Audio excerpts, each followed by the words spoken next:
E aí pessoal, tudo certo? MS Trainers novamente, né, com o Felipe Leal, segunda parte da nossa live, podcast, videocast, que seja como for, sobre agora processos de ganho de massa, hipertrofia, qual que é a relação de treino com a nutrição, né? Quais são os segredos do processo hipertrófico e como a gente vai linkar isso com o tipo de treino que a gente vai produzir. Sendo que a minha primeira pergunta é a pergunta de muita gente chegando aqui no CT, perguntando até mesmo para treinadores: Fê, o que eu tomo para ganhar massa magra? Sim, isso é clássico do consultório. Eu faço um pré-questionário dos pacientes para entender um pouquinho qual a motivação deles em fazer a consulta, né? Geralmente, quero saber o que consumir. Eu botei essa pergunta. Quero saber o que consumir antes do treino e depois do treino. É isso aí, né? E normalmente é de suplementação, tá? Não é sobre a questão de alimentação especificamente, tá? Hoje em dia, graças a Deus, com o aumento do nível de informação, com o aumento de nutricionistas falando sobre determinado tema, as pessoas elas buscam uma redução da utilização de suplementos com uma busca maior pela alimentação para promover esses resultados, obviamente, né?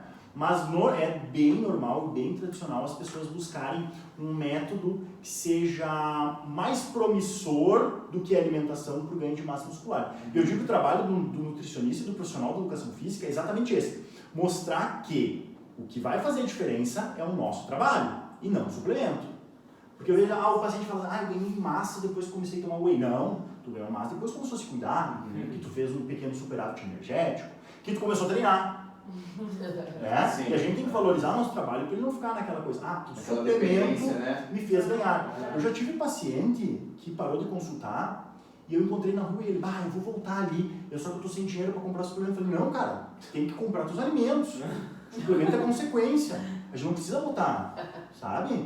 Então eles ficam naquela neura que o resultado que ele vai ter com o nutricionista é um nutricionista que prescreve suplemento. Exatamente. E eu tenho uma frase que eu falo muito: quanto mais suplemento o nutricionista prescreve, menos de dieta ele entende. É isso aí. Tá? Porque ele não sabe a necessidade, porque o suplemento ele já vem muito redondinho. Quanto de proteína tem que ter no pós-atividade física? Tá? Ele já vem ali. Então, tomar uma dose pós-treino. Mas se o nutricionista sabe prescrever uma proteína de boa qualidade, que vai fornecer os aminoácidos necessários para o estímulo dessa síntese, na proporção adequada, não tem por que ele suplementar. O nome já diz: suplemento, ele vem para complementar ou suplementar uma falta. A gente não pode deixar falta. A gente não pode deixar, tá? Então, assim, a gente pode utilizar como carta manga. Não conseguiu, chegou do treino muito tarde, não quer fazer uma alimentação pesada, quer fazer uma coisinha mais leve, tem o potinho lá do teu whey para fazer uma complementação, caso seja necessário. Mas não é para tomar todo dia. Se alimente. Se alimente. Então eu vejo hoje que as pessoas elas já estão mais conscientes, elas já estão evitando um pouco mais a questão do consumo de muita suplementação. Elas já vêm, algumas, é bem bacana, que estão vindo para fazer: eu quero saber, eu não quero mais tomar suplementação, eu quero começar a tirar, quero saber como me alimentar. Isso eu acho a melhor frase, a melhor coisa que os pacientes veem, porque eles já estão querendo reduzir, eles sabem que a alimentação é mais importante, mas isso é uma coisa mais recente, dos últimos 2, 3 anos. Porque no início, quando eu comecei em 2012, a busca era: eu preciso suplementar, me passa o que tomar. E se tu não passasse porque não precisava, eles ficavam bravos e não voltavam. Mas eu quero emagrecer e tu não me passou termogênico? Sim, mas o termogênico não é eficiente. O que é eficiente é o treino de restrição energética. Sim, já tivemos alunos nesse sentido que quando conseguiam um processo de emagrecimento: não, estou tomando energético, pré-treino, termogênico.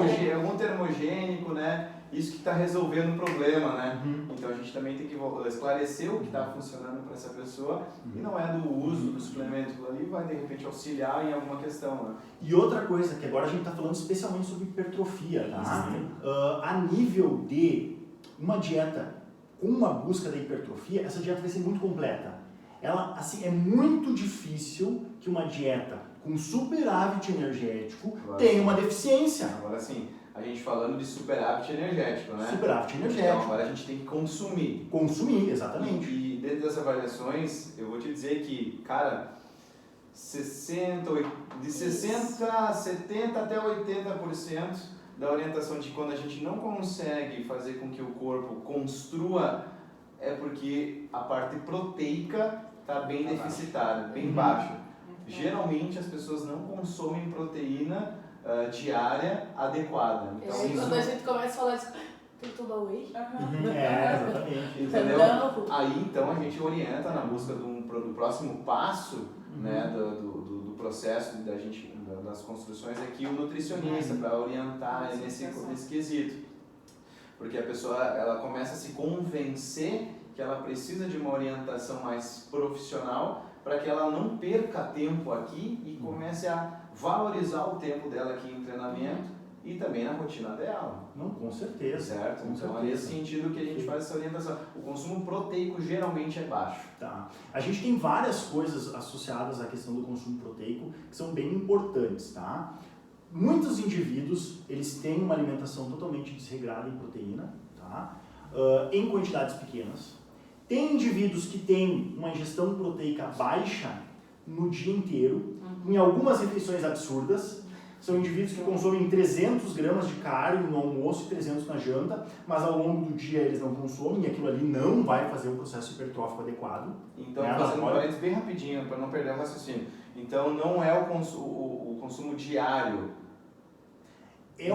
Uma ou duas, três vezes. Não é. Não é o consumo diário. Porque tem viés assim, né? Sim, a questão da questão do processo de hipertrofia, a questão do estímulo, isso tu precisa ter, porque senão não vai ganhar. Não, falando de nutrição. Agora, na nutrição, tu tem que ter esse estímulo e o fornecimento gradual proteico para conseguir fazer com que esse... Porque a hipertrofia crônica não é aguda também, né? Então, a gente sempre fala, o que é meu pós-treino? Todas as refeições que tu fizer durante os dias de recuperação pós-atividade física. Então, todas as refeições pós-atividade física e as prévias à atividade física, elas são extremamente importantes para o processo hipertrófico.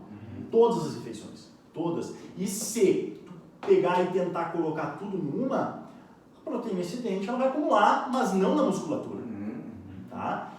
Normalmente a gente tem uma recomendação por quilograma de peso de proteína após atividade física para gerar um estímulo à síntese. Tá? E a gente tem um limite diário de ingesta proteica para hipertrofia. E eu vejo muitas pessoas acharem que vou consumir 50 gramas então de de proteína por refeição. Só que a gente aproveita basicamente umas 100. Exato. Então as pessoas fazem uma ingesta muito superior, tá? Muito superior, mas não fazem fracionamento.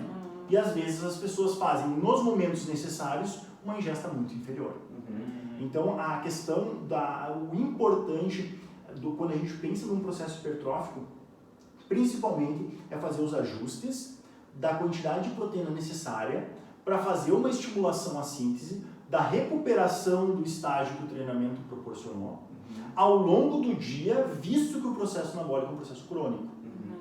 E não adianta aquelas funções de um dia tu consome 3.000, e no outro dia tu consome 1.500, né? Porque daí tu não vai gerar esse aumento crônico na ingesta de alimentos e de calorias para conseguir promover esse ganho, né? Então, já peguei vários pacientes, né, a gente fala bastante, que são pessoas que elas acabam não consumindo proteína animal, tranquilo, mas que não ajustam a quantidade de ingesta proteica e a gente fica em 0,6 gramas por quilograma de peso, né? Esse indivíduo, normalmente, ele vai ter muitas vezes um processo até de perda de massa muscular, tá? Então, quando a pessoa ela tem baixo consumo proteico, a tendência é ela treinar e regredir. Sim. Não progredir. Sim, porque o treino propriamente é um estímulo catabólico, né? Então o anabólico vai vir depois do treino. É todo o teu processo de recuperação. Charles, quer perguntar alguma coisa? Então quer dizer que a pessoa que treina ela não tem que mudar a alimentação dela no dia do treino. Ela tem que manter uma alimentação adequada também durante esses períodos, é isso? Perfeito, perfeito. Tem pacientes que treinam 3 vezes na semana e eles só vão essas 3 vezes na semana cuidar da alimentação. Isso. Ou seja, não vão ter uma progressão adequada, vão ter limitação na evolução. Então a gente tem, quanto é mesmo o tempo de descanso para conseguir fazer o que se sugere para treinar novamente? Não é um dia, né? Depende do volume do treino. Depende do Se for volume. um volume super baixo num dia, de repente ou dois, você consegue fazer um outro treino. Depende muito do É. volume do treino. Mas normalmente isso sugere um espaçamento um pouco maior, Sim, né? Exatamente, Tá? os 2 dias. Os 2 dias. Então, se a gente está no Ah, processo de regeneração ali, esses 2 a 3 dias, para o músculo da perna a gente tem que ter o quê? Uma ingesta proteica adequada para conseguir ir fazendo essa recuperação de forma adequada. E as pessoas elas focam, eu vou consumir mais proteína no pós, vou consumir às vezes até mais no pré, que não tem recomendação de consumo alto de proteína no pré, tá? E acabam fazendo o quê? Nos outros momentos, nos outros dias, tendo um consumo abaixo. Achando que aquilo ali vai fazer a diferença no processo de hipertrofia dele. Exatamente. Mas assim, existe uma janela de tempo que pós o treino que eu possa consumir algo interessante? Sim. É que assim, a janela de oportunidade que a gente falava antigamente, ela já está meio defasada. A gente não utiliza mais isso, tá? Como eu falei anteriormente, o importante é a gente conseguir fechar a recomendação proteica no dia. Nada adianta esse indivíduo esperar 8 horas para ingerir pós-atividade física, porque normalmente, durante um dia, no momento que ele está acordado, ele vai conseguir fazer às vezes 2 refeições proteicas. E daí vai ser um limitador. Então assim, a gente recomenda que seja feita uma refeição com proteína, carboidrato, porque o cara que está querendo ganhar massa não depende só da proteína, ele depende muito do carboidrato. Muito mais proteína, do né? carboidrato. Muito mais do carboidrato. Muito mais do que a proteína, tá? A recomendação de proteína, normalmente ela gira em 2 gramas por quilograma de peso durante o dia, tá? Então o indivíduo com 50 quilos tem que ingerir 100 gramas de proteína, tá? Estamos falando até 2,2. 2,2, 2,3, que são, mas a maioria dos estudos sugerem 2, tá? E hoje é aceito 2,3, dependendo do caso 2,5 quando o indivíduo tem bastante massa. Mas normalmente vão girar em 2, tá? Para ficar mais fácil de entender o cálculo. E o carboidrato, para hipertrofia, sugere acima de 5, tá? O carboidrato. Então assim, aí a gente já começa a perceber como que está alinhada essa dieta. E a gente tem que levar em consideração que essa proteína ela tem que ser subdividida ao longo do dia. Se é 100 gramas de proteína, ela tem que ser dividida. Então, se tu deixar muito tempo, tu não vai conseguir fazer essa divisão de forma adequada para garantir esse processo. Então ele tem que ser bem dividido, ele tem que ser bem organizado, né? Como todo plano, independente do objetivo do paciente, mas ele tem que ser bem dividido. Legal. E o que eu como antes do treino, Fê? Depende. Nutricionista sempre fala assim, depende. Quanto tempo, qual horário, qual a rotina do paciente. Cara, eu sempre digo assim, a dieta do nutricionista é meio que a última coisa a ser feita. Primeiro, que ele tem que ter o treino. Quais são os dias que tu vai fazer atividade física? Eu vou fazer 2, 3 vezes a semana. Qual o horário que tu vai fazer atividade física? Eu vou fazer às 3 da tarde. O almoço normalmente é uma refeição que vai ser um pouquinho mais pesada. Sim. Consequentemente, se a gente colocar uma refeição muito pesada, comeu ao meio-dia, comeu às 2, ele não vai conseguir render no treino. Porque o tempo de esvaziamento gástrico não é de 30 minutos, 40 minutos. O tempo de formação de glicogênio muscular, tu tem que pensar que o carboidrato lá tu vai mastigar, vai passar pelo estômago, vai chegar no intestino, vai para a corrente sanguínea, para ir para a célula, para a formação de glicogênio. Esse processo não demora 1 hora. Então, normalmente, como eu falei antes, todas as refeições que antecedem e as que passam depois do treino, sucedem o treino, são importantes, porque ali a gente vai fazer o fornecimento de glicogênio para o treino do dia seguinte. E eu venho com uma outra questão, né?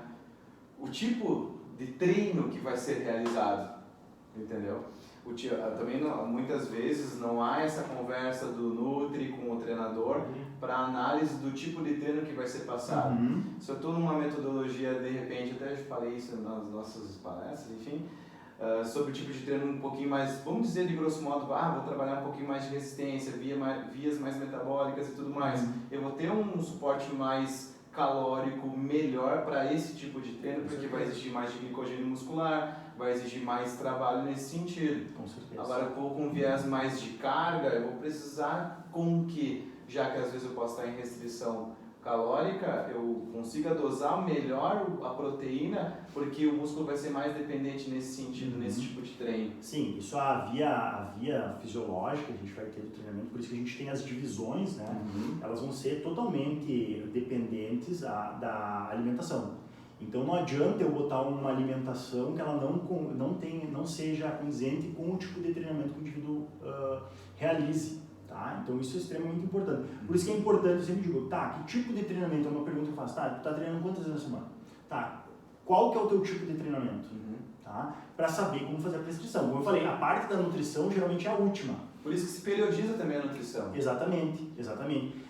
Tem períodos que a gente chama do ciclo, né? Vai ter períodos que tu vai fazer aumento da ingesta, vai ter momentos que a gente vai chegar num valor de gordura um pouco mais alto, que a gente já vai começar um processo de restrição também energética para conseguir. Vai ter um momento que a gente vai chegar num percentual de gordura muito bom e a gente vai entrar num processo hipertrófico. A gente não quer que essa pessoa ganhe gordura, principalmente mulher, ela não quer perder tudo que ela conquistou. Sim. Homens também têm isso hoje, muito da questão estética. Então, o volume energético que a gente vai passar acima vai ser suficiente para ganhar só em massa muscular, sem gerar um excedente energético para ganho de gordura. Aqui a gente chamava do bulking sujo. Come depois do treino para ganhar massa. O cara passou de 2.000 calorias para 6.000 calorias. Isso é totalmente burro, tá? De fazer. Totalmente burro de fazer. O tal do bulking, né? O bulking, Exatamente. Até porque o processo de ganho de gordura vai inibir muito o processo de ganho de massa, né? Sim, com certeza. Então, são processos que a gente tem que analisar muito bem. Primeira coisa que eu digo é ter os horários de treinamento para fazer o ajuste. De nada adianta, como eu falei, o indivíduo treinar à 1 da tarde, fazer uma super alimentação. E eu vejo que às vezes o indivíduo vai lá e come 150 gramas de carne antes do treinamento físico. Porque a carne vai fazer com que eu não tenha um processo catabólico da massa muscular. Sim, o treinamento é catabólico. Entendeu? Não tem. Tem que pegar para fornecer energia. Outra coisa, proteína em alta quantidade ele retarda o esvaziamento gástrico. Tanto é que as pessoas falam, eu comi carne e fico pesado por várias horas. Tá, daí tu vai ficar pesado por várias horas fazer um treino? Não tem sentido, né? Então a questão da adaptação da dieta, ela vai ser baseada no horário, no tipo de treinamento que o indivíduo vai fazer. Isso é extremamente importante. O trabalho nutricionista é o último. A gente vai pegar todas essas informações para conseguir fazer um planejamento. Por isso que depende. Depende. Na nutrição eu falo muito assim, e o que eu faço antes? Depende do horário que tu treina, que tipo de treino tu faz, né? Qual o teu objetivo, como está a composição de gordura. Quero fazer uma hipertrofia com 18% de gordura. Muita gordura não é bom fazer hipertrofia. Não é o momento adequado. Então a gente muda o protocolo. Primeira pergunta, qual o teu objetivo? Depois, na última parte que eu faço a avaliação antropométrica, eu falo assim, teu objetivo nesse momento não condiz, tá, com o teu tipo de corpo. Vamos fazer essa metodologia, eu consigo fazer uma redução desse peso, dessa gordura em tanto, e a partir desse mês, se tu seguir as orientações adequadas, porque é tudo um cálculo, você vai conseguir iniciar um processo hipertrófico. Legal. A gente passa muito para os alunos que a evolução dele vai depender do treinamento, da alimentação e do descanso. Quão importante é o sono nisso? Extremamente. O sono é o reparador, né? O sono é o reparador. Então, o sono é uma das coisas que... Tem duas coisas que às vezes as pessoas não dão muita bola, que são coisas simples, que não tem gasto, né? Que é o sono e a hidratação, tá? Se o indivíduo chega desidratado para treinar, vai fazer uma atividade de mais alta intensidade, às vezes até mais longa duração, ele pode chegar a perder 30% de rendimento se está desidratado. Então, o cara não vai ter uma progressão adequada no seu treino. Mesma coisa, dorme 4 horas por dia, 4 horas e meia por dia. O treino desse cara vai ser muito ruim, a recuperação desse cara vai ser muito ruim. Consequentemente, a gente não vai ter processo de progressão. Então, como eu sempre falo, a gente tem que manter os pilares ajustados. O sono tem que estar bom, a alimentação tem que estar bom, e se tem um pilar que está desbalanceado, a obra cai. Então, a gente tem que ir corrigindo para conseguir ter uma progressão adequada, né? Mas o sono, assim, é de extrema importância. É um momento que o corpo ele vai ter, assim, para mais fazer um processo regenerativo. Principalmente o que a gente faz e o que tu fazes, pega tudo num bolo e começa todo aquele processo de reconstrução, né? Hormonal e tudo fisiológica, né? E questão de idade para hipertrofia, tá? Tem uma idade muito baixa e tem uma idade muito alta. Assim, Para focar nisso. Tá, assim, a idade vai fazer diferença, tá? Normalmente a gente fala muito hoje. A expectativa de vida aumentou muito, né? A gente sabe que as pessoas, muitas vezes os idosos, eles perdem força para levantar de uma cadeira, para subir uma escada. Então, eles têm que ser estimulados à questão de ganho de massa muscular. Mas esse ganho de massa muscular é sugerido que já a atividade física, para a questão da melhor idade, comece já nos 40, no máximo. Porque é um processo ainda que tu está com uma produção hormonal muito boa e tu consegue fazer mais simples.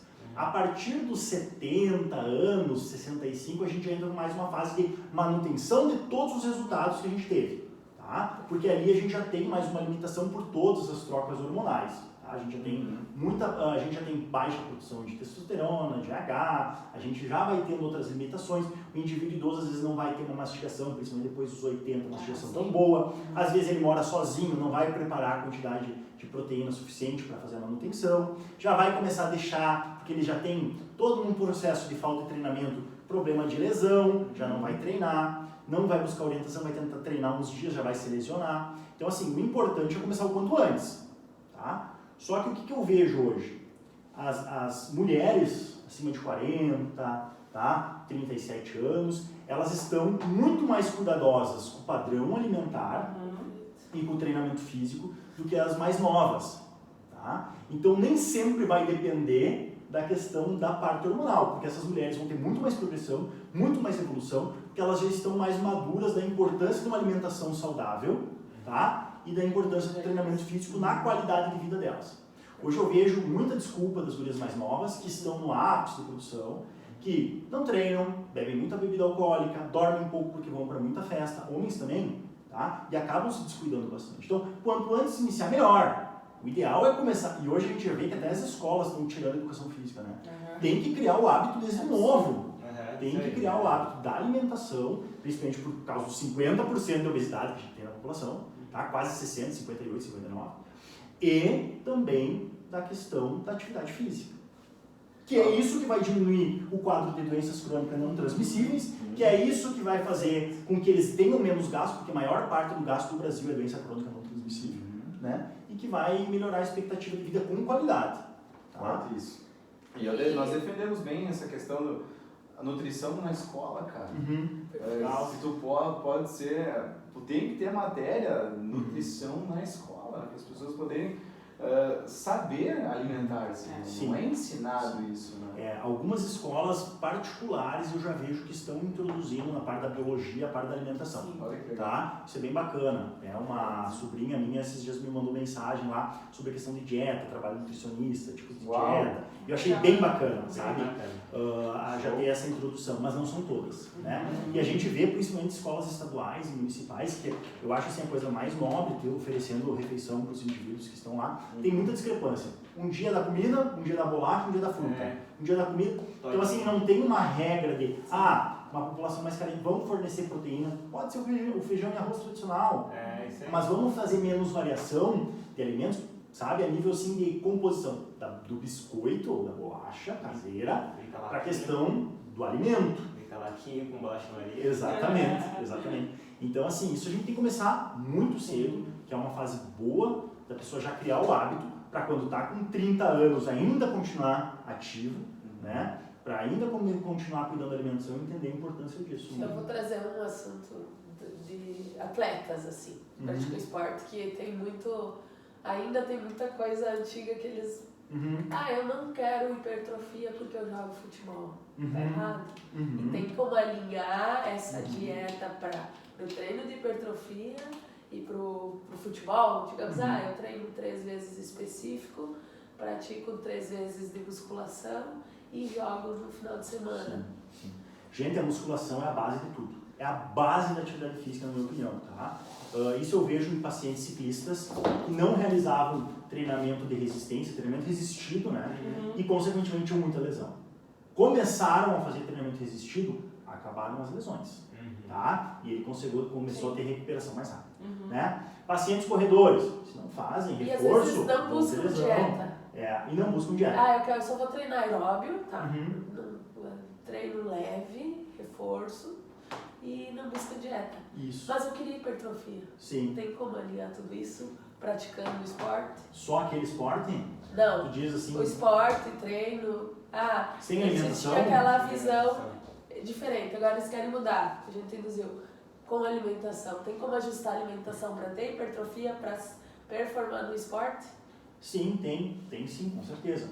Claro que assim, o processo a gente tem a questão das fibras musculares, tem algumas fibras que já vão ter um processo hipertrófico mais favorável, que é um treinamento meio de musculação mais pesado. né? Mas a gente tem atividades físicas, por exemplo, que estimulam mais fibra 2A, né? Que elas vão ser eficientes tanto para a questão mitocondrial, produção energética, transporte, né, de oxigênio, mas também eles vão gerar uma hipertrofia leve que não vai ser prejudicial para o treinamento físico. Tá? E isso que eu acho mais importante, fazer associação para a gente não só desenvolver um tipo, mas para desenvolver os dois tipos. E a alimentação ela vai ser crucial, porque ela vai fazer com que haja rendimento e também haja recuperação necessária.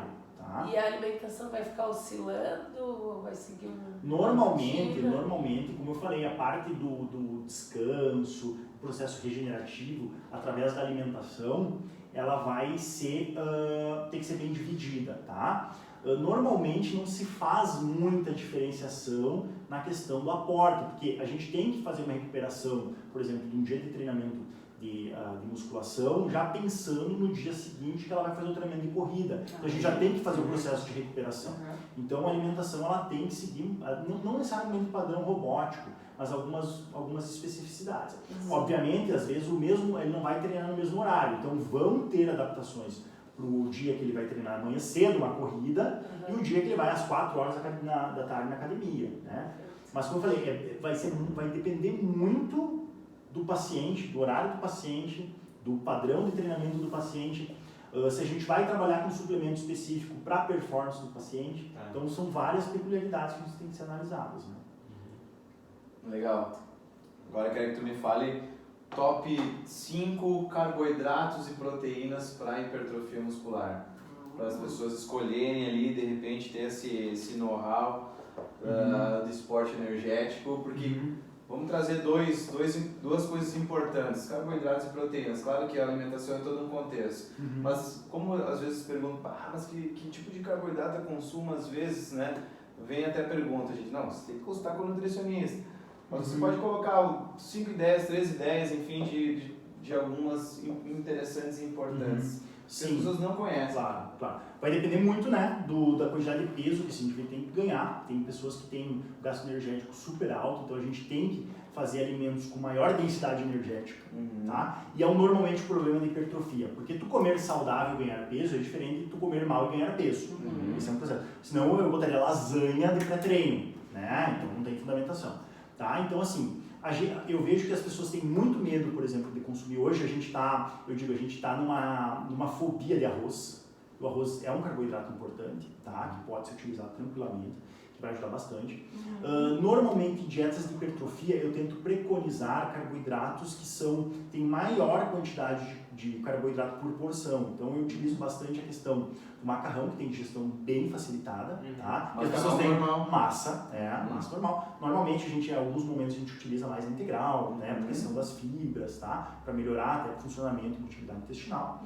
A questão, tanto no arroz também, né? Dependendo do caso, só que quando a pessoa tem uma alimentação de muitas calorias que ela precisa, porque ela tem uma demanda energética muito alta, a gente vai utilizar coisas que que tenham uma liberação gástrica um pouco mais rápida, tá? Gastrointestinal mais rápido. A questão, então, por exemplo, da batata doce eu uso bastante de carboidrato, principalmente assada, tá? Porque a assada, como ela perde um pouco de água, ela vai concentrar uma quantidade bem grande de carboidratos por porção, tá? Mandioca eu utilizo bastante, tá? São também carboidratos que são muito bons para o processo de hipertrofia, isso falando mais a nível de refeição, tá? Especificamente. Tá? E daí a gente vai entrando com outros, por exemplo, eu vejo às vezes que as pessoas têm um pouco de medo de consumir o arroz, o pão, né? Por causa que o glúten faz mal, glúten não faz mal, então elas têm um pouco de receio de consumir o pão, mas o pão é um carboidrato de rápida absorção, que ela não tem tanto volume, tem um bom valor energético. E muitas frutas, que a gente utiliza bastante a questão da banana, que é uma fruta que tem bastante caloria, não é absurdo, mas tem bastante caloria, e é uma porção que não é muito grande. Aveia também, que é um alimento que eu gosto muito de trabalhar, tá? Para o processo, porque ela tem uma quantidade calórica, mas também entra bastante no processo da fibra. Então, assim, é inúmeros os carboidratos. A questão maior é a distribuição dos outros alimentos com esses carboidratos. Legal. Né? Então, assim, a gente pode estar utilizando bastante coisa do padrão alimentar que a gente tem, sempre dando preferência, eu estava comentando assim, sempre dando preferência porque é mais saudável, né, tirar os ultraprocessados, que eu vejo muito, pão com Nutella, esse tipo de coisa, até porque quando entra uma gordura muito alta antes do treino também retarda o esvaziamento gástrico, então não é uma sugestão que a gente dá. Então eu vejo hoje que as pessoas estão comendo muita porcaria antes do treino. Tá? Porque entra bastante carboidrato. Não, vamos melhorar a questão da alimentação, porque juntamente já entra as vitaminas e minerais que vão auxiliar no processo hipertrófico. Tá? Mas carboidrato a gente tem vários aí que a gente pode estar utilizando. Tá? E proteínas? Proteínas, aí a gente já tem que preconizar proteínas especialmente de alto valor biológico. Né? Então a gente fala proteínas de alto valor biológico que compreendam todos os aminoácidos, inclusive os essenciais. E a gente já começa a entrar na proteína animal. Aí, sim. Tá? Então, claro, com indivíduos vegetarianos e veganos, a gente tem que fazer uma associação boa das proteínas vegetais, e se a gente faz, a gente consegue fornecer todos os aminoácidos. Mas proteínas animais, elas vão ter uma qualidade melhor. Tá? Então, a gente, por exemplo, em 100 gramas de frango, tá? Preparado, a gente vai ter basicamente, tá? Umas 150 calorias, porque é uma carne magra, tá? A gente vai ter uma porção de 5 a 7 gramas de BCA, que já evita que tu tenha que suplementar uma coisa inútil, porque tua alimentação está boa, tá? A gente tem basicamente 3 gramas de leucina, 2,5, 3,5, que é a quantidade para fazer a ativação de via anabólica. Então, as proteínas vegetais, elas normalmente parece que foram montadas para um processo hipertrófico, tá? Assim como o whey. Se a gente pega uma dose de whey e uma porção de 100 gramas de carne, a gente tem basicamente a mesma quantidade de ingesta proteica, a gente tem basicamente a mesma ingesta de aminoácidos, né, de cadeia ramificada, como os BCAAs, a gente tem uma boa distribuição de aminoácidos e, consequentemente, a gente tem um bom processo hipertrófico. Então, proteínas animais são de ótima qualidade. Ah, Felipe, mas eu consumo ovo, eu não consumo carne e consumo outros alimentos. A gente pode fazer uma combinação, por exemplo, de arroz e feijão, que a combinação a gente fornece todos os aminoácidos essenciais, e associar, por exemplo, com o ovo, que vai também dar um aporte, porque é uma proteína muito rica. Tá? Então, seriam formas assim de melhorar para quem não consome, por exemplo, não é proteína animal, né? Mas que consome, por exemplo, os ovos ou os lácteos, tá? Que lácteos também têm boa qualidade. Ovo inteiro ou ovo inteiro, pelo amor de Deus, né? Pelo amor de Deus. Ovo com clara. Ainda tem gente que faz isso daqui, né? A gema tem muita proteína, tem vitaminas excelentes, tá? Então, assim, não me tirem a gema do ovo, pelo amor de Deus. E daí jogam toda a gema no... Meu Deus, que desperdício. Que desperdício. É verdade, é verdade. E também sobre as vitaminas B12, né? Que também são importantes ali, né? Porque tem muita gente que tem essa deficiência e apresenta muitos quadros clínicos de doenças com essa falta de vitamina, né? Tanto que normalmente também, muitas vezes a gente pede exame, principalmente para esses indivíduos que não consomem proteína animal, a questão do exame de vitamina B12. Sim. Tá? Porque às vezes a gente encontra deficiência. E eu sempre digo assim, como quando tu faz muita restrição, e aí no caso não é só restrição de carne, para de comer frutas, tem gente que não come frutas, tem gente que não consome salada, e só come comida mesmo, assim, sabe? E às vezes lanches. A gente tem que fazer uma avaliação maior dessas vitaminas, tá? Por isso que às vezes esse pessoal diz assim, eu comecei a tomar um Animal Pack, que é um combo de vitaminas, e tive resultado. É porque tu não come bem. Porque se tu comesse bem, essas vitaminas iam entrar, principalmente no processo anabólico, tá? Então, a questão de frutas, elas devem estar inseridas na dieta. A questão de salada, porque elas vão ser o complemento para o processo anabólico, tá? Eles são alimentos reguladores, alimentos que vão regular o funcionamento do organismo. Bacana. E quanto tempo eu posso ficar sem comer o tempo esparçado entre uma refeição e outra para não surtir um efeito catabólico, ou isso é mito, ou qual que é a razão disso aí? Assim, normalmente a gente pede que sejam feitas no mínimo 4 refeições contendo proteínas de alto valor biológico para processo de síntese adequada, tá? Além disso, se a gente passar um período muito longo, a gente também induz um pouco o processo catabólico, não favorece o processo anabólico. E às vezes a gente não consegue bater um montante energético diário quando a gente faz a questão da divisão da dieta em várias etapas do dia, por exemplo, várias refeições ao dia. Então, a sugestão para qualquer processo hipertrófico, tá, é que sejam feitas pelo menos 4 refeições ao dia e que essas 4 refeições façam com que haja um consumo energético acima das recomendações diárias ou do gasto diário para promover esse processo de síntese. Então, esse esparçamento não tem uma regra, por exemplo.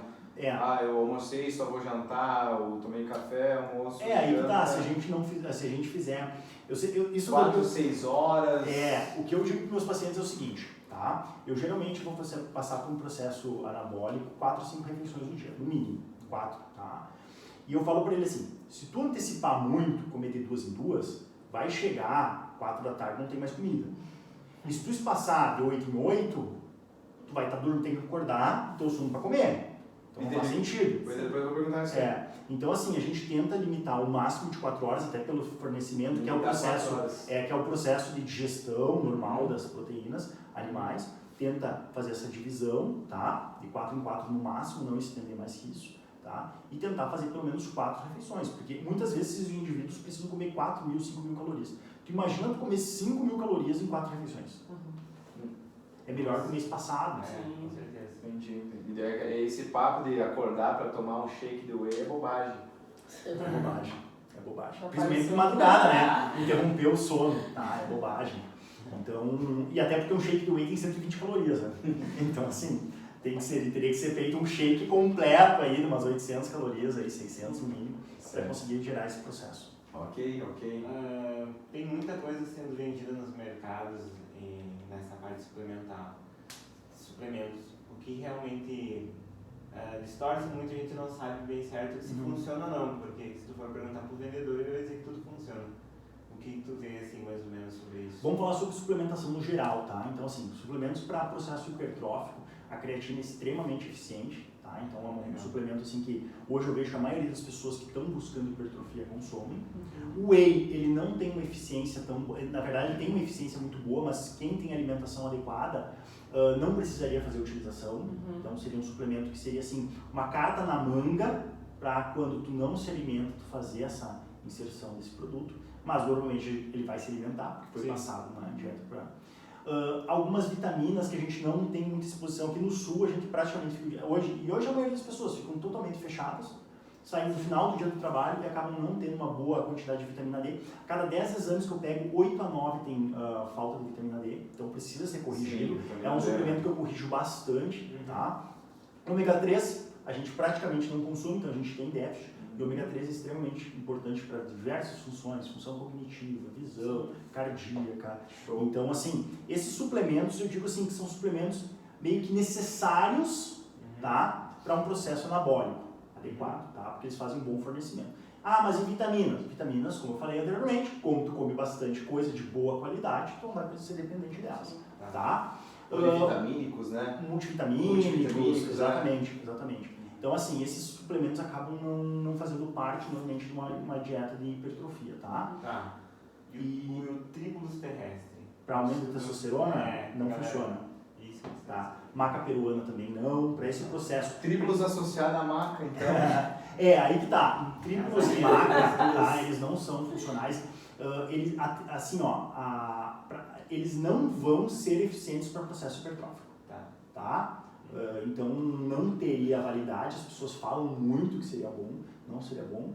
E um outro suplemento também, para alguns tipos de atividade física, é principalmente aqueles com são alta intensidade e uma duração um pouquinho maior de 20 segundos, tá? A betalanina também é um suplemento muito bom, tá? Então tem alguns suplementos que eles vão ter peculiaridades, a creatina não é para todo mundo. Não precisa ser utilizado por todos os esportes. Alguns esportes, por exemplo, a atividade resistida, ele é bem eficiente. Tá?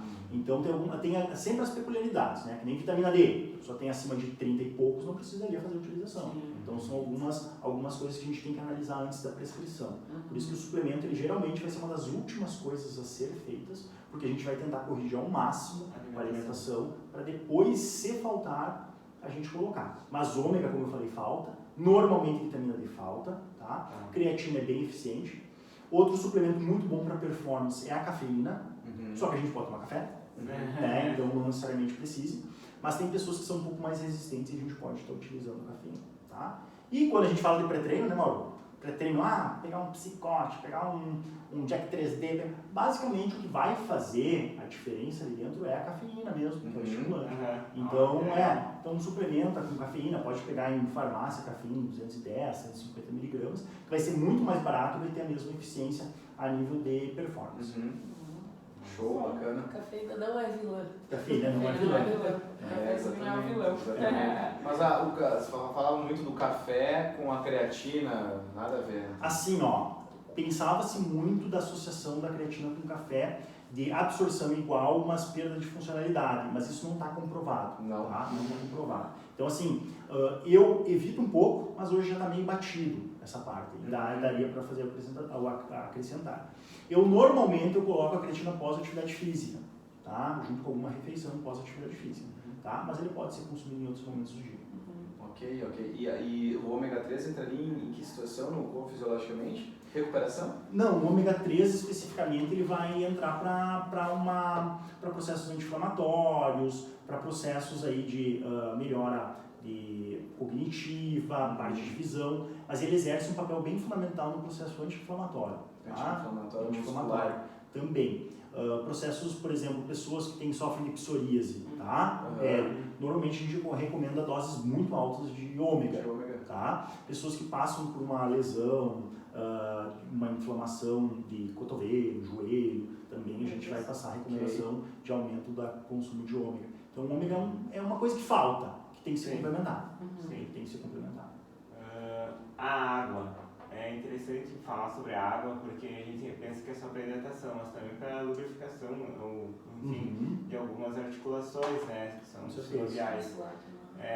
E que importância tem isso, não só no aumento celular, enfim, do tamanho da célula, no aporte de nutrientes, como funciona a água nisso? Tá, a água, ela é o nosso coisa amigo. O nosso corpo tem muito de alguma coisa porque ela é importante, né?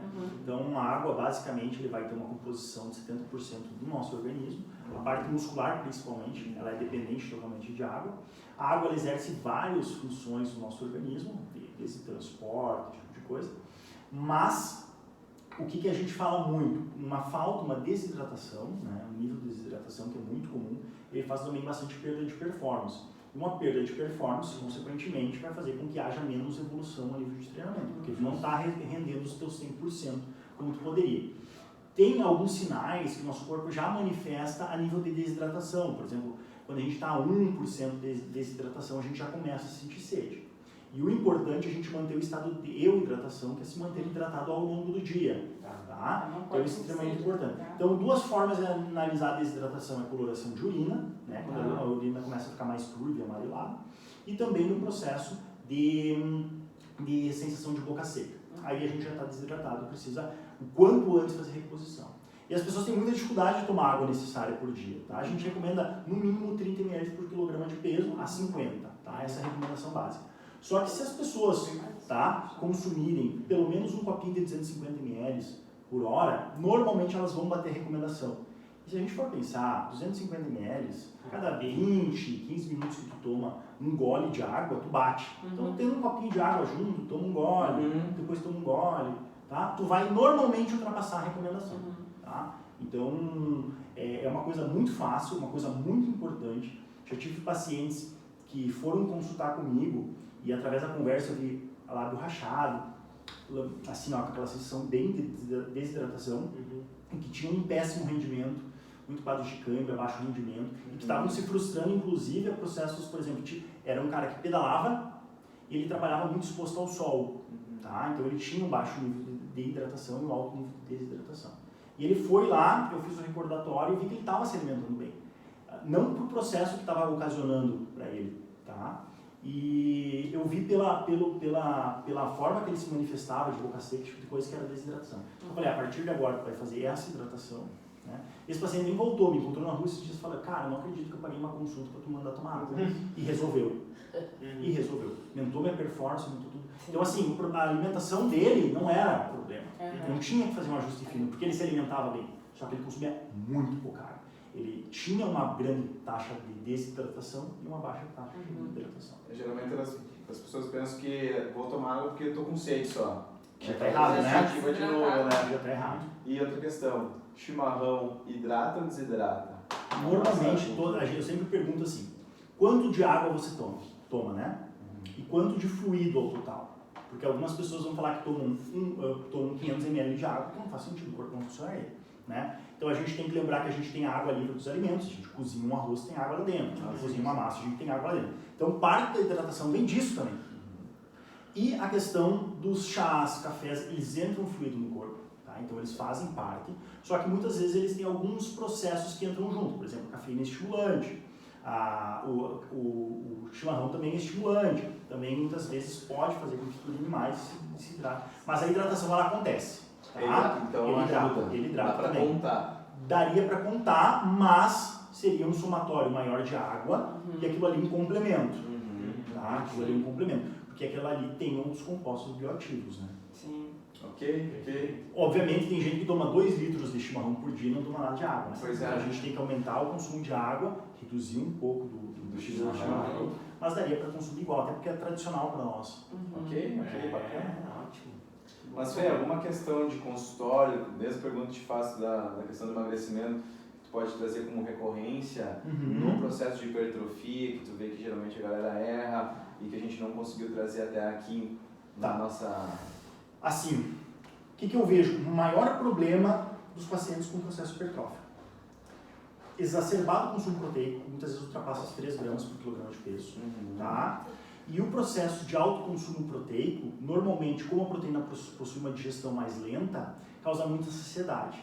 E esse paciente ele não consegue manter um superávit energético. Eu pego pacientes querendo hipertrofia, homens consumindo 2.200 calorias, porque estão bem pesados, tá? 2.400. E normalmente a gente vai fazer a taxa de ganho, né? Ele precisa de umas 13.400, 13.500. Então é uma pessoa que reclama muito, que não tem esse processo. Então a questão do ajuste nutricional com hipertrofia é bem importante, tá? Assim como o emagrecimento, mas é bem importante.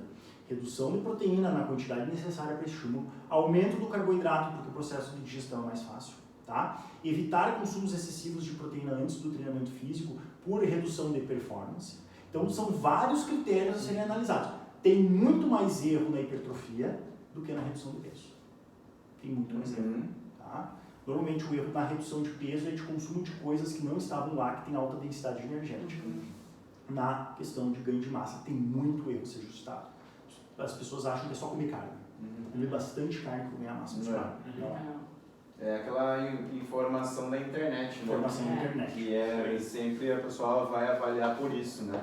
O que os pseudos autoridades colocam na internet. Então seria mais isso aí. O que mais recorrente é isso aí. Legal. Alguma mais pergunta, galera?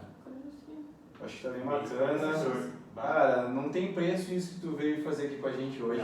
Foi muito legal, cara. Acho que deu para esclarecer para muita gente muita dúvida. E, cara, obrigado pela tua presença aí. Obrigado pelo convite. E obrigado pelos treinadores também. E até o próximo podcast, videocast, no nosso canal. Obrigado, Fé. Valeu. Valeu. Valeu.